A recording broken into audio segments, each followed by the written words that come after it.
আজিৰ দিনটোত মই কিমান টকা ঘটিছোঁ, মই কিমান ডাঙৰ গাড়ী চলাইছোঁ, মই কিমান ডাঙৰ ঘৰত আছোঁ,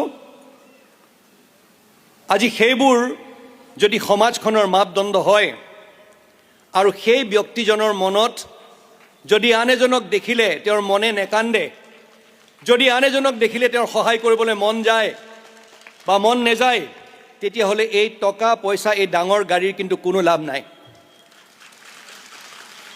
যদি লাগে, যদি আছে, মানৱতা বোধ লাগে। বৰ ডাঙৰ ডাঙৰ অফিচাৰ হৈ খুব ডাঙৰ ডাঙৰ কথা কৈ লাভ নাই।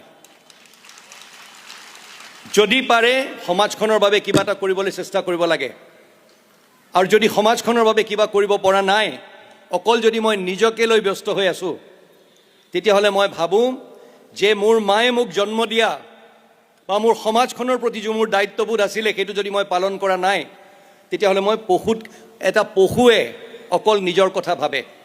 পশুৱেও হয়তো কেতিয়াবা হয়, কেতিয়াবা যদি পাৰে অকণমান বেলেগৰ কাৰণে কিবা এটা কৰে। কিন্তু আজি মানৱ জাতিটো শ্ৰদ্ধেয় ৰাইজ, প্ৰকৃততে চাবলৈ গ'লে আমি কিমান আপোন পেটীয়া হৈ গৈছোঁ, কিমান চেলফিছ হৈ গৈছোঁ। অনবৰ্তক মই মোৰ বাদে আৰু বেলেগ একো নাই, মোৰ যদি হৈ গৈছে চব হৈ গৈছে।